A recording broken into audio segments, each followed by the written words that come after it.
and welcome back to my channel. Today I'm going to be sharing with you guys my April layout in my bullet journal. I'm approaching this video a little bit differently than the past few, and that's because I built my month very differently than I usually am. I'm very repetitive with my trackers and overall layout, but I had to approach this month and the next few that are coming up differently because I have a lot going on at work and outside of work, so I needed to be more organized than usual. So I'm going to walk through what each thing is on these pages, and then I will have a time lapse of me coloring at the end. Starting with this first spread, on the left hand side I have an inspirational quote to keep me moving. It's going to be step by step and day by day. And I picked this quote because I'm really going to be working off of task lists, which you can see in the bottom left-hand side. I'll be listing out everything that I want to accomplish at work for the month of April.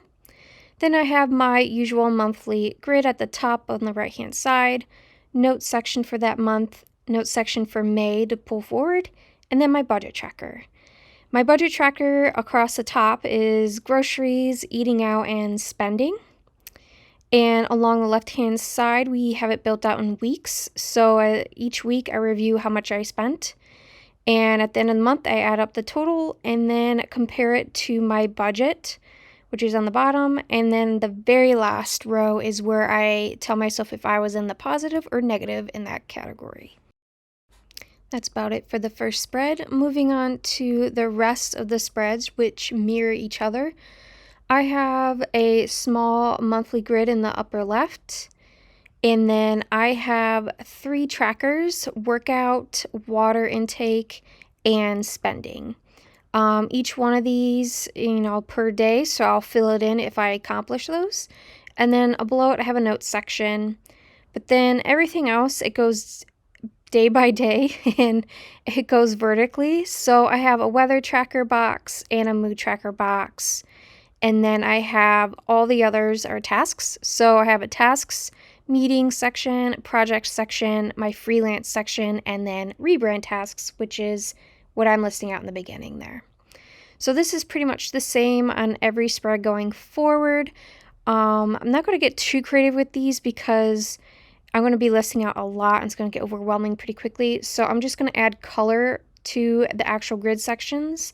And the only thing creative is going to be on that quotes page, which, by the way, was an inspiration off of Pinterest, these fun little clouds and little paper airplane. So shout out to whoever originally made that.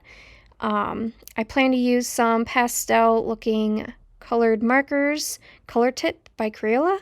And I'm also going to get creative with some, let's see, what are they called? Pastels, chalk pastels, I guess you would call them, versus watercolor, which is what the examples showed on Pinterest. So wish me luck on that part. I think they turned out great.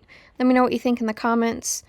But I'm going to get started here with coloring things in. I hope you guys enjoy watching. And if you have any questions about anything that I built out in this month, let me know and I'll do my best to explain.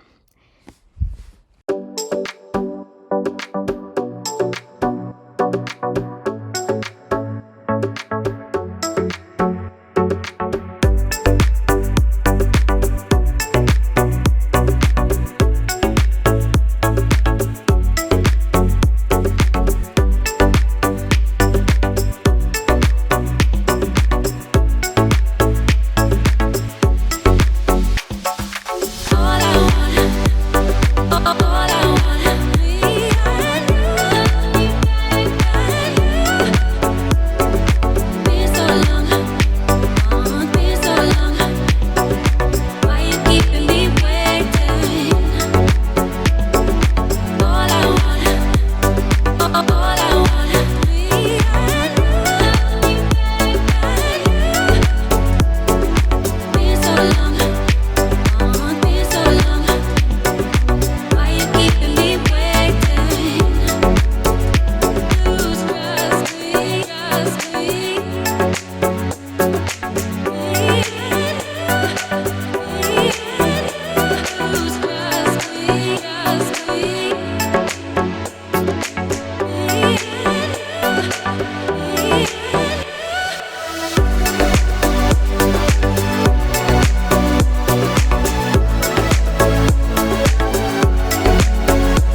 Here's the finished product. A little bit messy, but overall I'm loving all the colors. Thank you again for stopping by to watch my layout for this month, and I hope to see you for May.